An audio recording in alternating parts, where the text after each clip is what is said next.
कभी कभी जब चर्चा होती है तो ये समस्या है, वो समस्या है, यहां ऐसा हो रहा है, वहां ऐसा हो रहा है, इसी की चर्चा होती है कि भाई उपाय की चर्चा करो।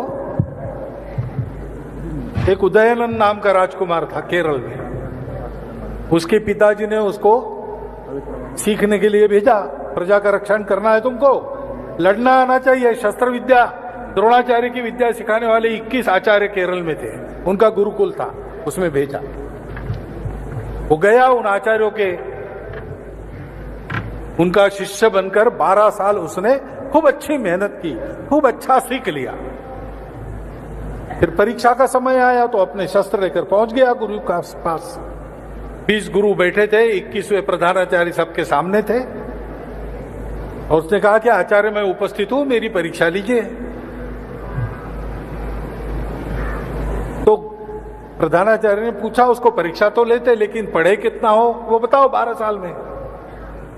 हमने पढ़ाया ठीक है, लेकिन तुमने लिया कितना वो बताओ, तो उसकी परीक्षा लेंगे। तो उसने कहा कि आचार्य आपकी कृपा से मैं इतना सीख गया हूं कि मेरे सामने विभिन्न शस्त्र अस्त्र लेकर अगर 10,000 लोग आते तो मैं उनसे लड़ सकता हूं और विजयी हो सकता हूं। हाँ, लेकिन आपने ताली बजाई, आचार्यों ने भी ताली तो बजाई होंगी, लेकिन उसको कहा कि ये अच्छा है लेकिन अभी परीक्षा नहीं लेंगे, 6 महीने बाद आओ। तो वो तो समझ गया 6 महीने बाद, यानी सप्लीमेंट्री में बुलाया, तो फेल हो गए। तो सोचने लगा, और सोचते सोचते उसको उत्तर मिल गया। 6 महीने के बाद फिर पहुंचा और वही प्रश्न उसको किया गया कि क्या सीखे हो बताओ।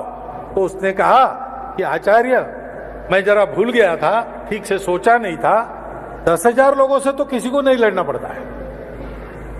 विभिन्न अस्त्र शस्त्र लेकर आपको मारने के लिए 10,000 लोग घेर कर भी खड़े हो गए तो भी जो अंदर खड़े हैं उतने ही आपको मार सकते हैं, बाकी लोग तो आपको मार ही नहीं सकते, उनके शस्त्र आपस में ही टकरा जाएंगे। तो ये युद्ध का शास्त्र, अपना परंपरागत शास्त्र जो है वो कहता है कि अधिक से अधिक 27 लोग आपको एक साथ मार सकते हैं। तो उसने कहा कि मैं 27 लोगों से अच्छी तरह लड़ सकता हूं। तो गुरु ने कहा कि तुमको सोचने की दिशा मिल गई है, इसी दिशा में सोचो और 6 महीने के बाद आओ। तो थोड़ा दुख हुआ, लेकिन उनको लगा कि एक क्लू तो मिल गया, इसी दिशा में सोचना है। तो सोचते सोचते उसको ध्यान में आया, अगली बार पहुंचा और वही प्रश्न आया तो उसने बताया कि मेरे अहंकार में मैं भूल गया था, 27 लोग मारेंगे तो भी एक साथ। शास्त्र ये कहता है